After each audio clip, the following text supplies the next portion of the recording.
Leonardo Rial anima a xente a mirar profundo na súa nova exposición que xa está no Museo do Gravado de Artes.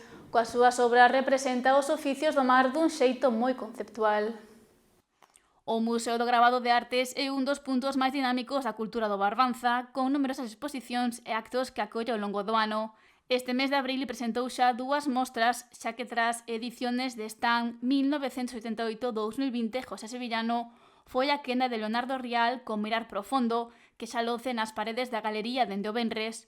Trátase dunha mostra que chega ao museo en colaboración co taller experimental de obra múltiple contemporánea de Vilariño, en Cangas. A súa calidade tanto técnica como artística e tamén pola súa temática, esta referencia ao mar, pois nos fala deste mundo que tanto coñecemos aquí en Ribeira.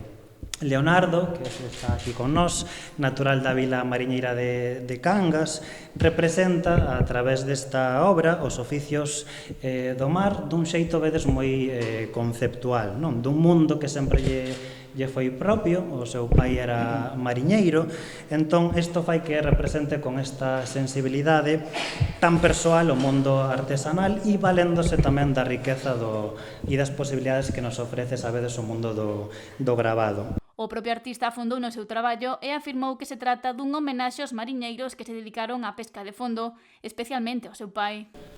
É unha pesca ancestral, distinta completamente a outro tipo original de pesca, e se desarrollaba especialmente nas Rías Baixas, a partir de Fisterra para baixo, a Ría de Muros, na zona de Lira, de Corcubión.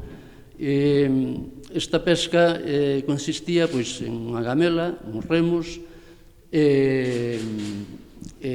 marea baixa, tiña que estar un tempo especial, non valía cando había un pouco de oleaxe, de mal tempo, este tipo de pesca non se podía desarrollar. Pescábase centola, polvos ou chocos.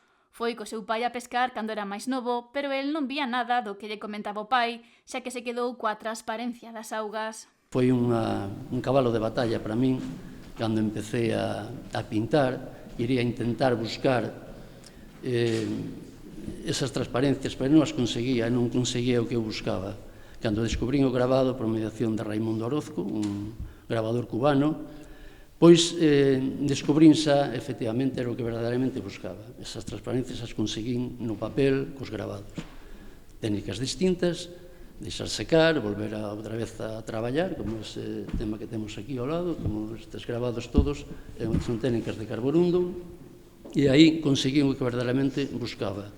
E a verdade que quedei satisfeito co traballo. Acompañando a Rial estivo a alcaldesa de Cangas, Araceli Gestido, na súa segunda visita ao museo. Gestido destacou o traballo do artista e afirmou que se trata dun dos embaixadores de Cangas. A min, pois, non pode ser máis que un orgullo estar aquí hoxe con el, amosando-vos esta obra que a mí personalmente me parece fascinante por varias cuestións. Unha cuestión física de que está aí para vela e admirala, e tamén unha cuestión filosófica que en este caso ten que ver con esta maneira de ser do pobo de Cangas, que eu creo que en este sentido sería algo que me parece que deberían de imitar todos os povos en xeral, a veces o galego en particular tamén, de un pobo que está sempre enamorado do seu. O encargado de pechar o acto foi o presidente da Fundación Museo de Artes do Gravado, Luís Pérez Barral, e afirmou que Rial sabe interpretar e recoller nos seus gravados o traballo vencellado ao mar. Coñece perfectamente a profesión que desenvolven os nosos mariñeiros, xa dixo, o seu pai era mariñeiro, igual que moitos que hoxe estamos aquí, que tamén temos algún tipo de familiar vinculado a ese mar, non? Pero, ademais, a través da súa obra, Leonardo hoxe permítenos coñecer outras maneiras de traballar o mar que moitas das persoas que somos máis mozas xa non coñecemos a día de hoxe, non? E precisamos realmente coñecer ese tipo de labores que se facían antes, mirando tamén de outra maneira, dende un punto de vista artístico. Para coñecer doutro xeito a forma que había de fainar e achegarse a estes traballos a través da arte. A mostra está formada por 11 gravados en gran formato e 2 pezas escultóricas.